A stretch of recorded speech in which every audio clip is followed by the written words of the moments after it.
Welcome. I'm Greg Albo with teaching at the Department of Political Science at York University, and one of the people on the collective that directs the Center for Social Justice. Welcome to the workshop that is addressing pension funds, unions, and working class strategies over the fall. This is coordinated by myself, but especially by Kevin Skerrett, who will speak in a second. Who is with QP National and is the person at QP National dealing with pension issues. And he's on his sabbatical year, so on his sabbatical year he's decided to work on pensions. Quite logically, but we're lucky he's here, so he's decided to coordinate a workshop dealing with some of the conceptual, political, strategic. He had a whole slew of approaches he wanted to take up in picking up the question of pensions, and also to do some wider education among union and socialist activists directed at pension. We'll also have the guests will speak in a minute. I'm just going to make what the interest on our perspective as social justice and socialist activists on this topic were. One of the importance is just the size of the Canadian pension funds now are enormous. They are in cumulative total as large as any of the sovereign wealth funds of any country in the world, including Norway, Saudi Arabia, etc. So they are incredibly active participants in the global financial market and are not at the back end, but at the forefront of the restructuring of capital and capitalism that is going on right now. And to some extent, the Canadian pension funds, which then means, of course, the public sector pension funds, are at the forefront of the restructuring of capital, which I think was really what triggered a lot of Kevin's interest in kind of trying to deal with the range of people doing research on this. The other thing is, of course, is the financial crisis since 2008 has revealed a lot about the particular vulnerability of some of the funding structures of even the publicly funded pension funds, which couples, of course, with the age shift that is going on, which deals with then questions about how we're going to restore and reestablish the long-term viability of the pension funds, which has been the basis of the campaign that the CLC was running over the last few years, dealing with the expansion of the Canadian pension plan. And finally, as we know, what we faced in our collective bargaining sessions, whether it's at the universities like myself or in a range of other workplaces across this country, we faced a lot of concessions coming to the table, dealing with pension issues. Obviously the foremost one being the shift from a defined benefit to defined contribution, but also upping the overall contribution levels, etc., to make them viable. On that note, I'm going to turn it over to Kevin Skerrett from QP Research and Pensions to introduce a little bit more of the topic in the panel. Kevin? Thank you, Greg.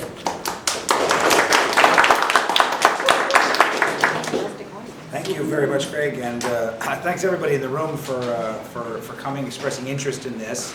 I do have a few things to say, but I think I'll start with my preliminary comments and then afterwards introduce the panel. I apologize at the outset because I developed a bit of a sore throat this morning, so it's bad timing for that. But let me just maybe try to spin out a little bit the thinking behind this particular workshop. As I think most of you know, what we have planned is a series of 6 different workshops with speakers and panels. That's the framework. But where did this particular framing and focus come from? I'd like to try to set that out a little bit, kind of to justify it. Because I will say, maybe right off the bat, the intention here is not sort of pensions 101, here's how you calculate your pension. If anybody does think that's what it is, I should be clear up front.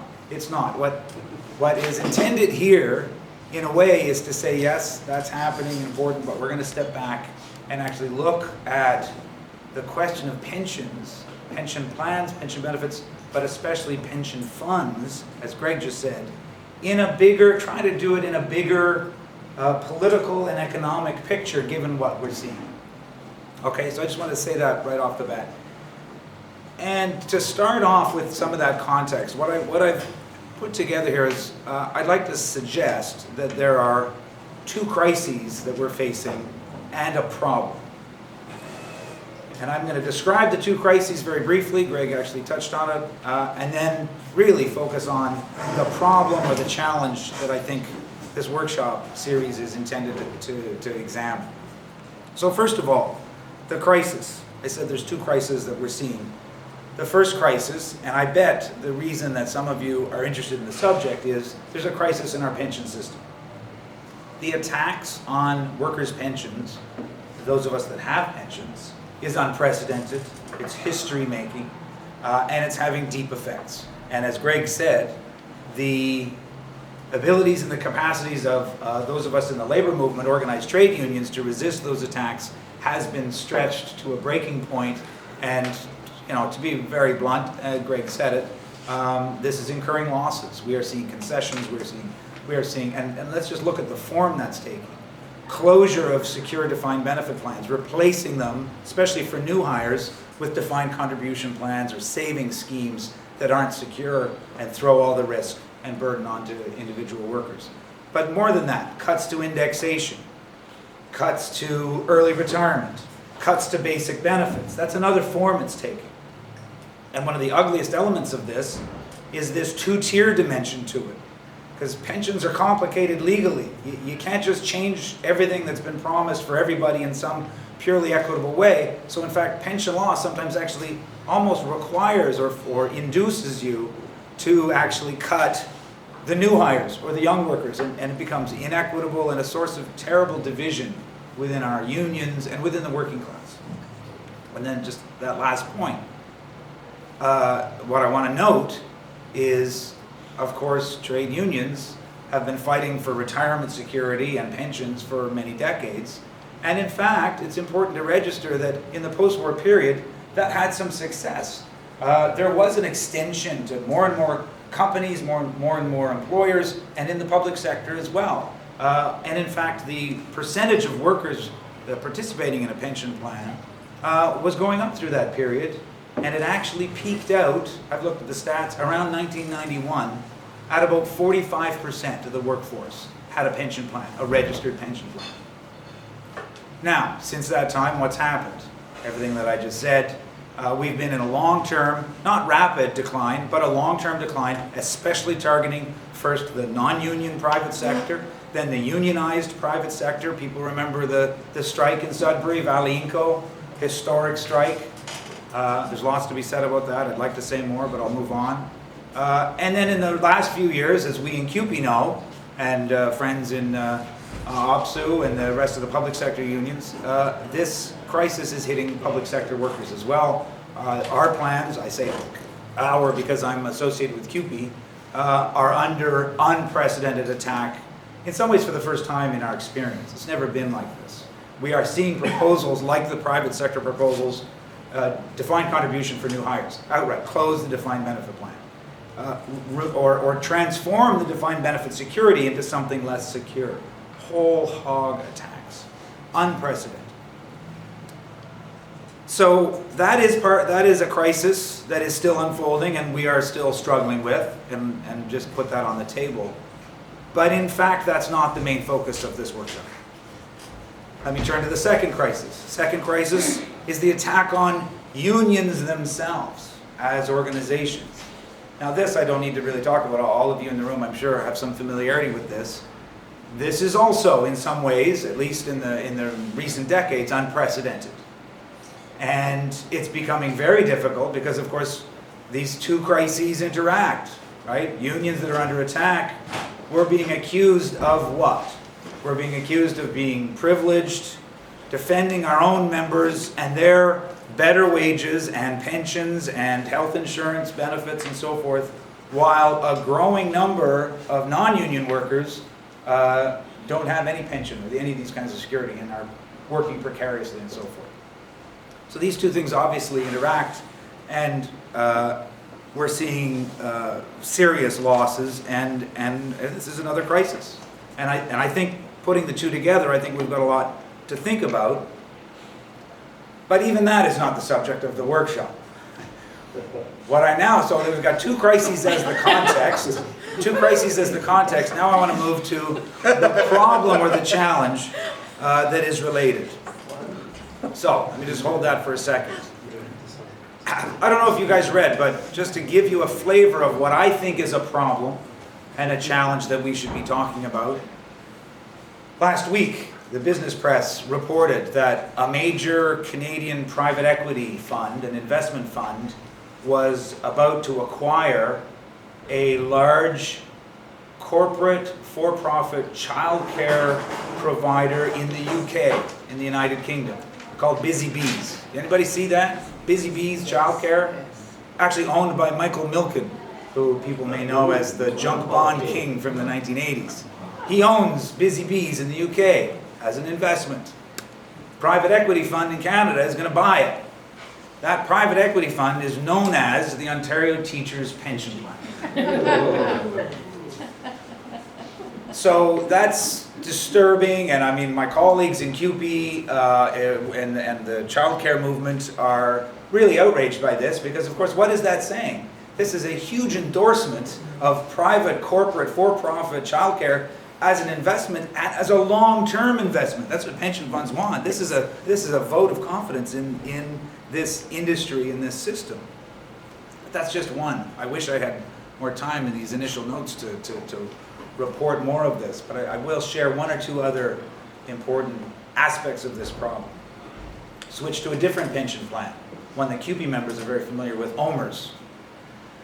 I don't know how many of you in the room have heard or read much about some of the challenges that CUPE's had with OMERS, but I want to share just one or two.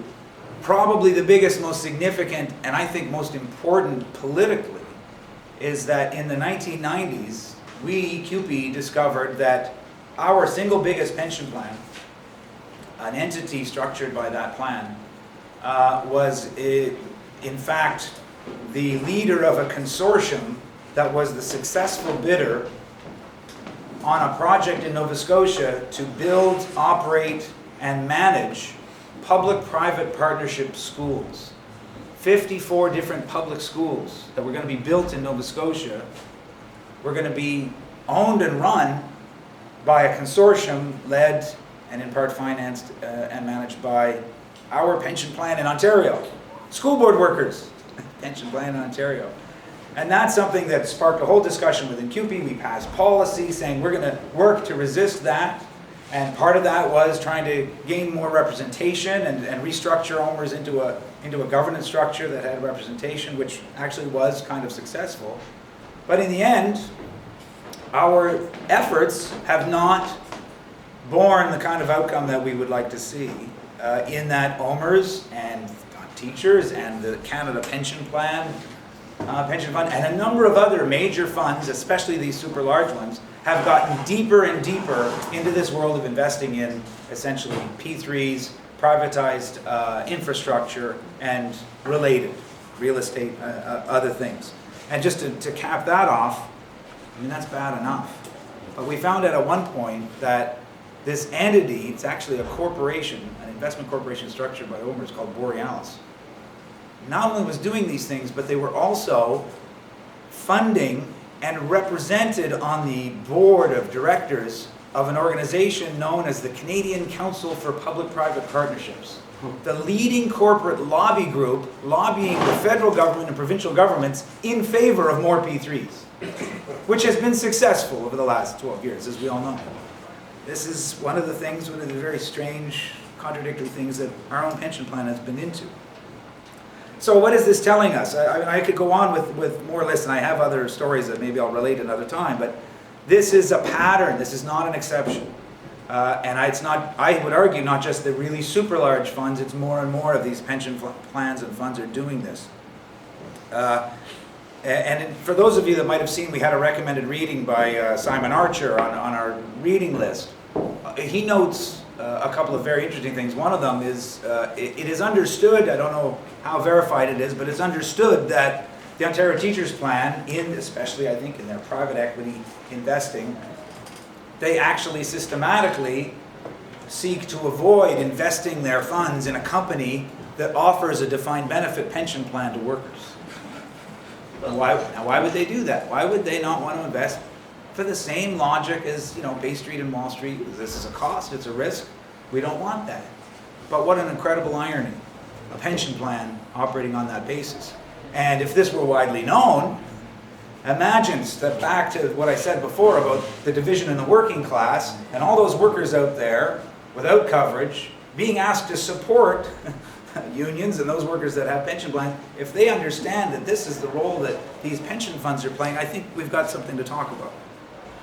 I'll just touch very briefly because I'm partly wanting to feed and connect to some of the coming sessions. One of the explanations, and we have some trustees here with us in the room, one of the key ingredients of the world of pensions, and especially pension investment, that I think we want to grapple with and that is fed to us as an explanation for this is known as the legal fiduciary duty that is held by boards of trustees, the people that set investment policy and oversee these plans. I've got some things to say about that, but I'm just going to park that for now. The argument is that those fiduciary obligations actually require us to do certain things or make certain choices that we might not otherwise make, because the law says, common law and other law says, we have to reflect in our decisions the interest, read financial interest, of the beneficiaries, which gets simplified and interpreted to mean we have to seek to maximize the rate of return. So then if we have somebody coming and saying, well, we've got a deal for you, we're going to generate 15% rate of return, and there's very low risk, because we've left that with governments, the trustees are in a position of having to say no to that on principle grounds. It's a very difficult position, and CUPE and other unions are naming people to sit in these positions and face those challenges and difficulties, and it's getting worse and more difficult.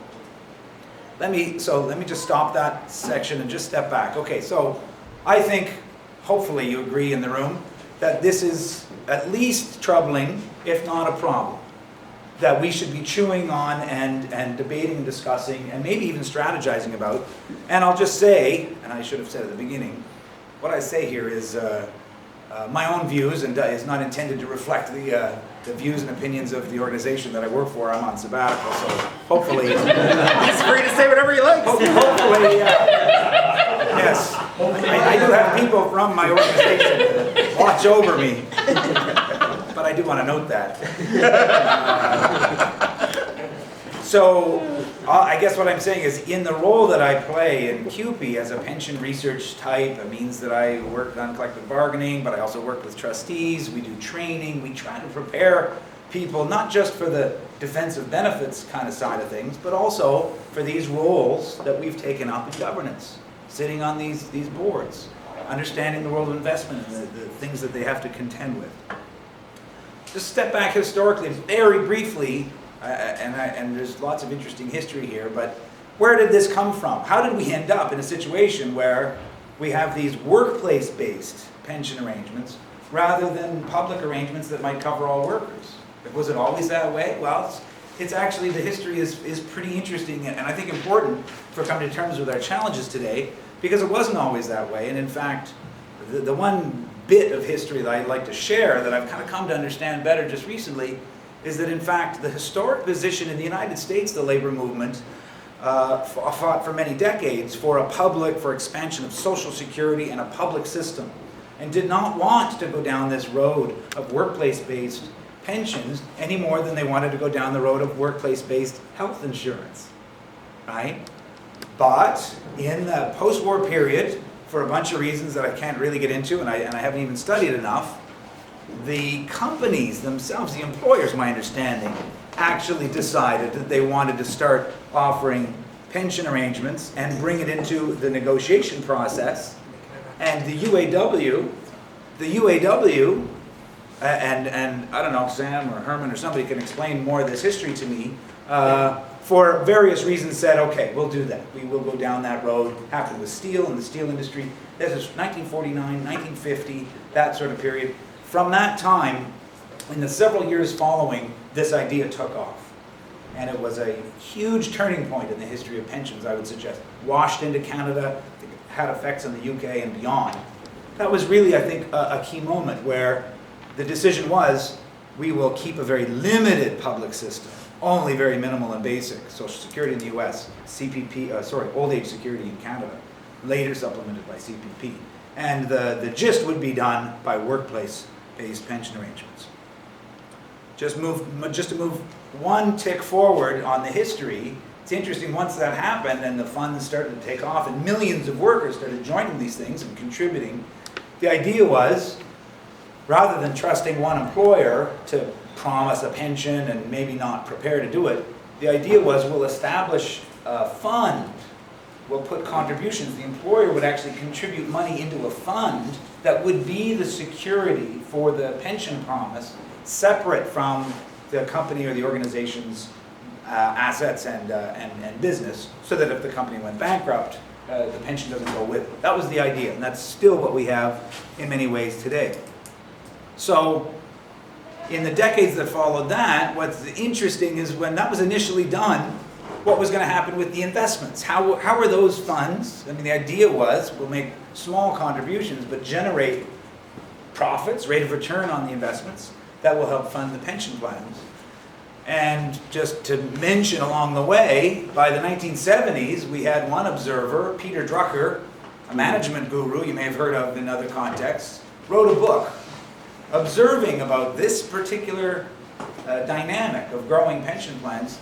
And he actually decided, because these pension funds were becoming so large, and Greg said they're way larger today, but even in the 1970s, you had Peter Drucker saying, geez, you know, these things are so large that they're actually starting to soak up a larger and larger portion of corporate equities. The ownership of companies themselves is being essentially taken over by workers' pension funds. This is socialism, he said. And he actually called his book, Pension Fund Socialism, the Unseen Revolution. And, I mean, a bunch of stuff to say about that. Most of it is kind of garbage. But some of the numbers that he points to are real. And I finally read this book this past summer, so I'm very interested in this one aspect of it in particular that he latches onto. Because I always thought that he was warning, you know, capitalism and business, that you watch out, the workers are coming and taking over. But it wasn't a warning, because, he says, this is actually a good news thing.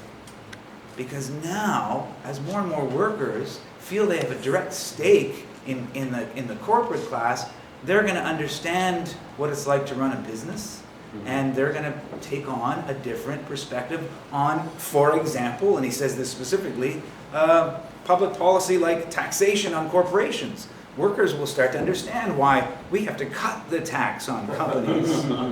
Because if you tax companies, then they can't pay dividends to the pensions. So really, companies have to be run efficiently to produce maximum profits, because really it's the workers that benefit from that.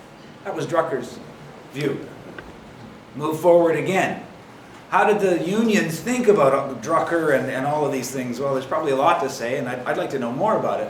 One thing we do know is that by the 1980s and into the 90s, and I'll try to speak to Canada specifically, it's different in the US.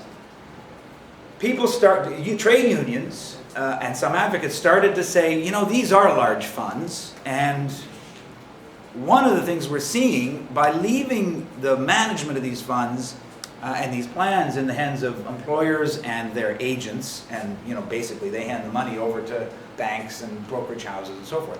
One of the downsides to it is, well, when there's surpluses in these plans, they just take them. They run them, they control them.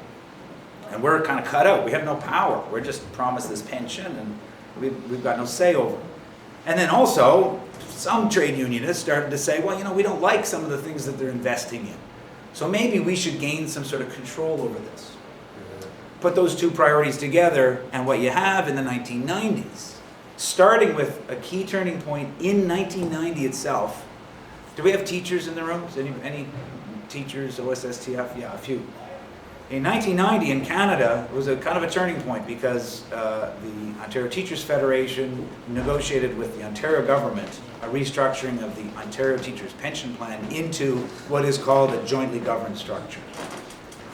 And moved that not only to having union representation on the governing structure, but also on investment policies.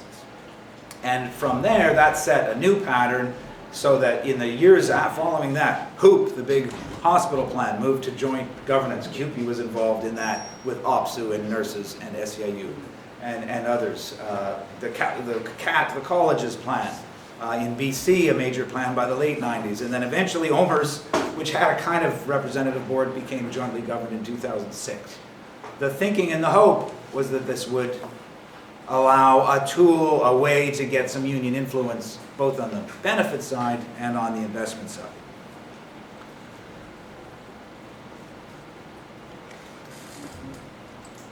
Just say very briefly, and this will allude to the next session.